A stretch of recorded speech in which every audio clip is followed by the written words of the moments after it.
The rain was relentless that cold November evening, painting the windows of the crowded city bus with streaks of water and fog. Outside, the world looked gray and indifferent, much like the life of the young girl seated in the third row, Emma Carter, a 22-year-old college student barely holding her life together. Drenched shoes, soaked jacket, and an old backpack that had seen better days, Emma was returning from her part-time job at a local diner, mentally rehearsing how she'd stretch the few dollars left in her wallet until the next paycheck. She sat with her head leaning against the chilled glass, her mind weighed down with worries heavier than her soaked belongings. Tuition was overdue, rent was knocking, and the refrigerator in her tiny apartment held little more than half a loaf of bread, a carton of milk close to expiry, and 3 eggs. Her world felt like it was shrinking, her dreams crumbling beneath the pressure of her circumstances. The exhaustion in her bones had become a familiar companion, but so had her determination. Emma had grown used to being strong, or at least pretending to be. That was until the bus jolted at the next stop. A slow, hesitant shuffle of feet caught her attention. An elderly woman climbed aboard, clutching a cane in one hand and the rail with the other, her body hunched from years of gravity pulling her down. The old woman glanced around, every seat was taken, every pair of eyes looking anywhere but at her. People buried their faces into their phones, pretended to fix their hair, or stared out the window as if the rain was the most interesting sight in the world. Emma didn't hesitate. Her legs, though heavy and tired, moved before her brain could object. She stood, offering her seat with a warm but weary smile. "Please, take mine," she said softly, helping the old woman ease down into the seat. The woman blinked in surprise, her eyes, misty with age, glistening as they met Emma's.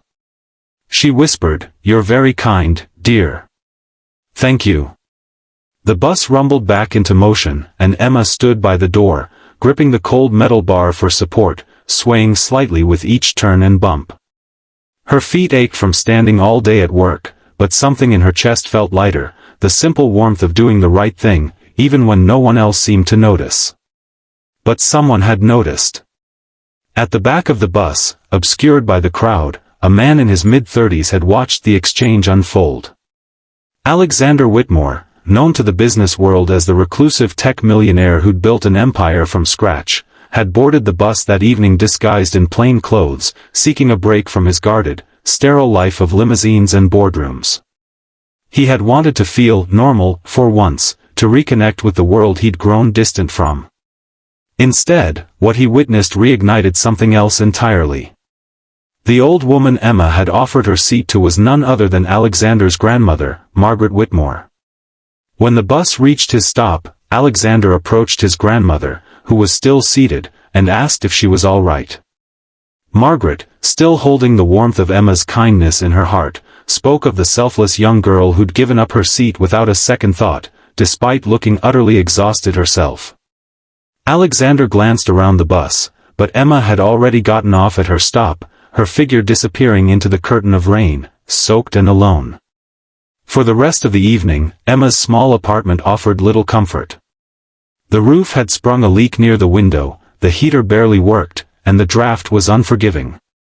She curled beneath 2 threadbare blankets, pulling out her old, cracked laptop to squeeze in an hour of study, her eyelids fighting the weight of exhaustion. She wasn't sure how long she could keep this up. Her grades had begun slipping, her part-time job could barely cover her living expenses, and her landlord had slipped another warning under her door that morning. But Emma believed in finishing what she started. She believed in kindness, even if the world didn't seem to notice. She believed that, somehow, her hard work would be worth it. What she didn't know was that her one simple act on the bus had started a chain reaction. The next morning, Alexander couldn't get Emma's face out of his mind. He'd spent years attending high-profile charity galas, donating to causes, writing checks, but witnessing genuine kindness, from someone who had so little, shook something loose inside him. That night, he'd done what any man of resources would do. He tracked down the bus route, asked his driver to retrace the stops, and even offered a large donation to the transit authority for access to the security footage. It wasn't long before he discovered Emma's identity. Meanwhile, Emma faced a new blow. Her financial aid application, her last hope to stay enrolled, had been denied due to a paperwork error.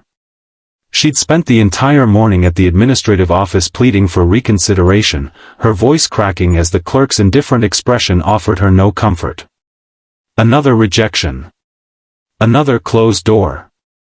Defeated, Emma walked back to her apartment under the same gray skies, her tears blending seamlessly with the rain on her cheeks. She passed the same streets, the same cracked sidewalks, the same flickering neon diner sign where she worked part-time. Everything felt the same, but her hope had worn thinner than her soaked socks. Later that evening, a knock echoed through her tiny apartment. Expecting it to be her landlord, Emma braced herself for another unpleasant conversation. But when she opened the door, she was met by a man she'd never seen before. Alexander introduced himself humbly, careful not to mention his wealth or his status. He spoke of his grandmother and the gesture on the bus.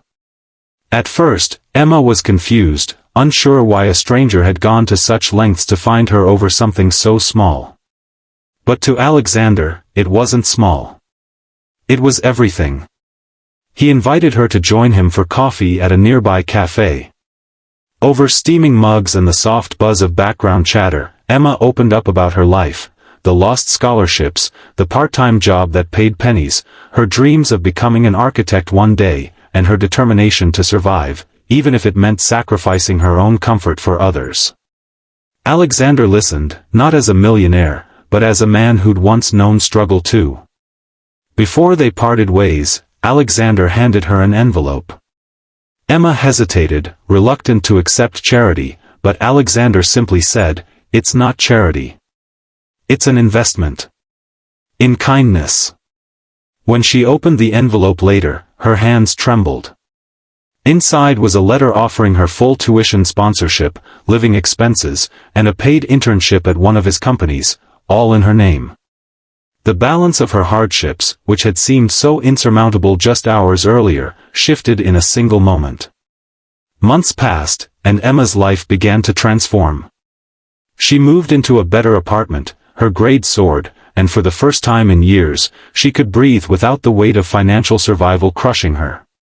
She used her first paycheck from the internship not to buy luxuries, but to repay the kindness forward, volunteering at food banks, tutoring younger students, and offering seats on buses without hesitation. At her graduation, as she stood at the podium delivering her speech, her eyes met Alexander's and his grandmother's in the crowd. Her voice cracked as she said, "Kindness costs nothing, but it has the power to change everything."